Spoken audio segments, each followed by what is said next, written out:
Nous avons les évêques, à l'issue de l'Assemblée plénière, ils ont un message important à annoncer à la nation.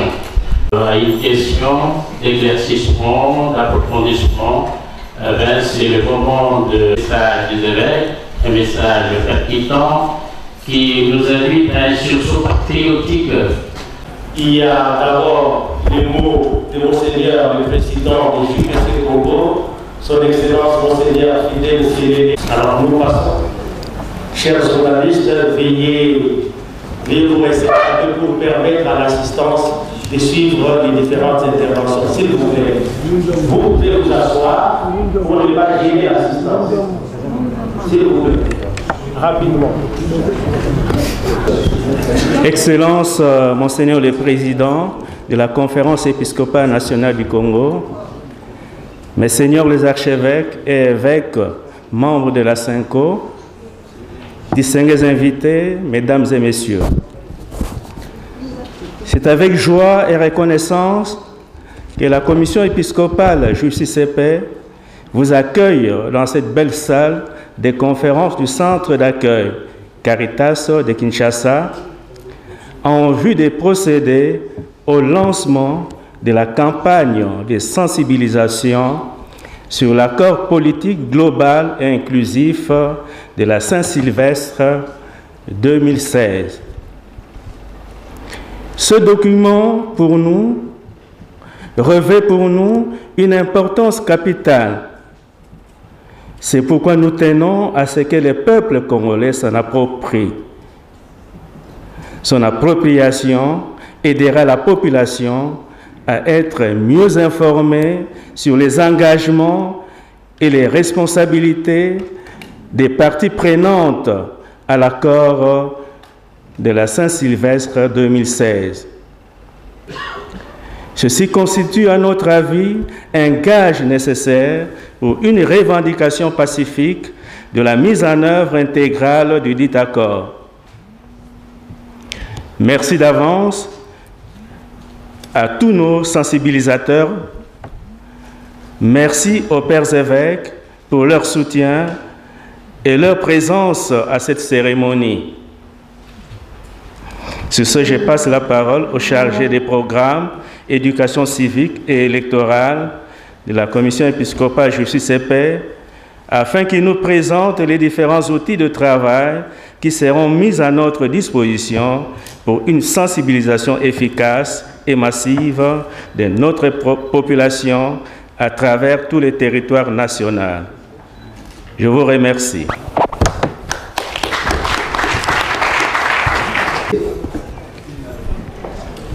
Excellences,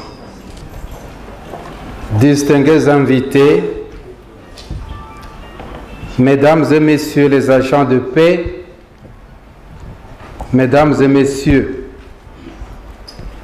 depuis le balbutiement démocratique des années 60 jusqu'en 2003, date marquant le début de la transition, en passant par la longue période de dictature sous le régime Mobutu et les guerres dites de libération de 1996 à 2003, notre pays a beaucoup souffert de la crise de légitimité, avec des conséquences néfastes sur la vie quotidienne des Congolaises et Congolais.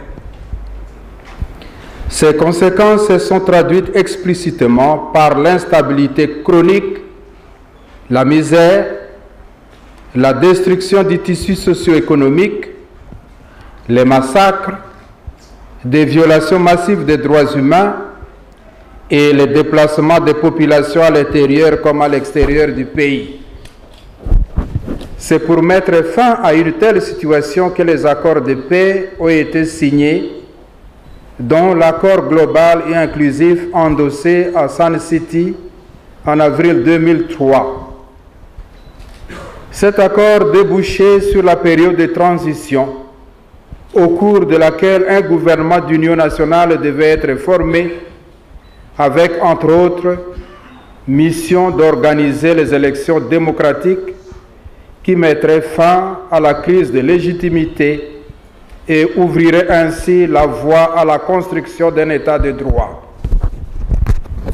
Saisissant l'opportunité de cette transition et devant les tergiversations des acteurs politiques à faire aboutir le processus jusqu'aux élections, la Conférence épiscopale nationale du Congo, qui jusque-là s'était exprimée à plusieurs reprises pour l'avènement de la paix, de la justice, de la démocratie, du respect de la dignité de la personne humaine, leva en juillet 2003 l'option de l'éducation civique et électorale.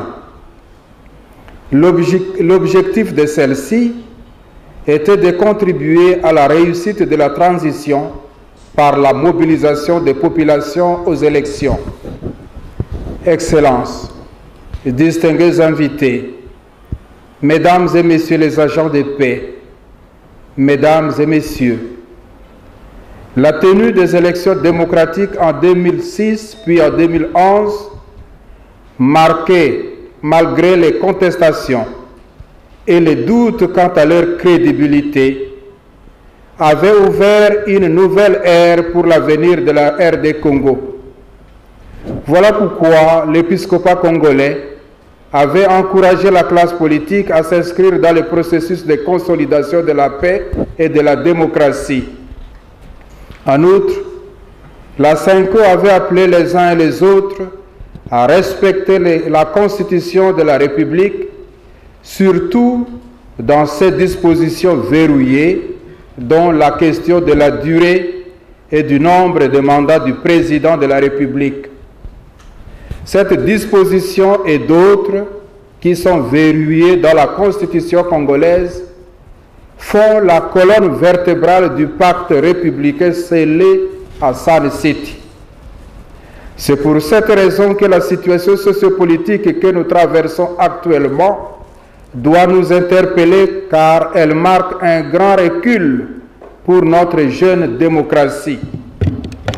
Elle est de nature à briser le pacte républicain conclu à Sun City et risque de plonger notre pays dans un nouveau cycle de violence et d'instabilité. C'est pourquoi, fidèle à sa mission prophétique, la SENCO a offert ses beaux offices à la classe politique afin d'aider le pays à sortir de la crise provoquée par la non-organisation des élections dans les délais constitutionnels. Les bons offices de la SENCO ont abouti à la signature de l'accord politique global et inclusif de la Saint-Sylvestre 2016.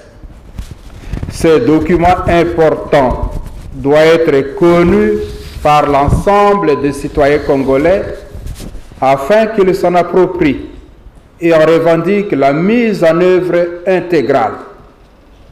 Mesdames et Messieurs les agents de paix, votre mission est d'apporter cet accord auprès de toutes les femmes, de tous les hommes, tous les jeunes Congolais, où qu'ils soient. La mission qui vous est confiée est lourde, mais aussi noble. Accomplissez cette mission avec courage, dignité et patriotisme. Soyez les ambassadeurs du Christ dans la société congolaise, car la foi au Christ mort et ressuscité réclame des hommes et d'abord des croyants qu'ils s'impliquent dans la gestion du monde. Ce monde que Dieu crée, aime et sauve, c'est le monde tel qu'il est avec l'ensemble des activités et des responsabilités de tous ordres.